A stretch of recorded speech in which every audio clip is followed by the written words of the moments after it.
ભૂપેન્દ્ર નવીનભાઈ ચૌધરી છે. હું અહીંયા 24 તારીખ માર્ચ મહિનામાં ટ્રીટમેન્ટ માટે આવ્યો હતો, એડમિટ થયો હતો. મને અહીંયા ગાલ સાઈડ કેન્સર હતું. તે અહીંયા મારો વ્યારા ખાતે આ મા કમલા હોસ્પિટલ કરીને કમલાધામ કેન્સર હોસ્પિટલ છે. એમાં ઘણી સારી પ્રોસિજર આયુર્વેદિક ઇલાજ કરે છે. એમાં ડૉક્ટરનું નામ અનિલ કેસર ગોહિલ કરીને છે. એ ઘણી સારી ટ્રીટમેન્ટ આપી, ઘણી સારી સગવડ, એમનું અહીંયા રહેવાનું, અહીંયાની સ્ટાફની સગવડ જે આપતા હતા લોકો, જમવાનું લઈને સવારે બધી પ્રોસિજર બહુ સારી હતી. ને મને આજે 15 દિવસ થઈ ગયા છે. 15 દિવસમાં મારું આજે ઘણું ફૂલેલું હતું, આજે એકદમ રિકવરી 60 થી 70% ફરક છે મને, અને ઘણું સારું છે. જે હું એમ કહીને બોલતો હતો, આજે હું ખુલ્લા સ્પોટ હલાવીને બોલું છું.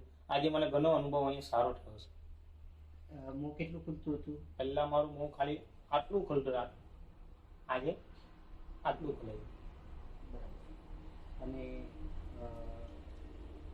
ટ્રીટમેન્ટ શું આપે અહીંયા?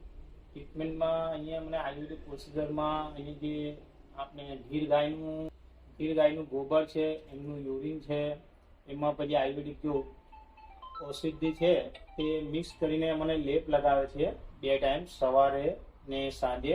એમાં હું જે ટાઈમ ડૉક્ટર કહે કે આ લગાવીને તમારે આટલો ટાઈમ બેસવાનું ધૂપમાં, તો હું બેસું છું. ને એ ટ્રીટમેન્ટ લીધા પછી મને ઘણું સારું છે. હવે નેક્સ્ટ શું? આજે તમે રજા લો છો, તો હવે પછી શું સૂચના આપવામાં આવી?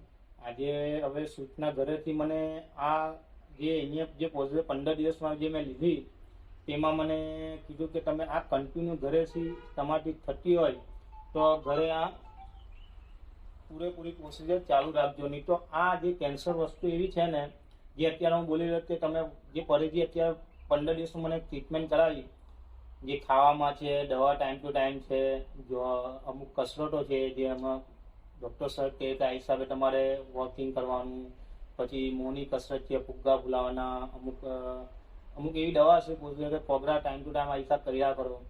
તો એ ઘરે મારે કન્ટિન્યુ કરવાનું છે. એ મને મિનિમમ સમજો કે જ્યાં સુધી સારું ના લાગે, તો એટલે સારું તો લાગે પણ જ્યાં સુધી આમ મનને શાંતિ થાય ત્યાં સુધી આપણે કરતા રહીશું તો વધારે સારું રહેશે.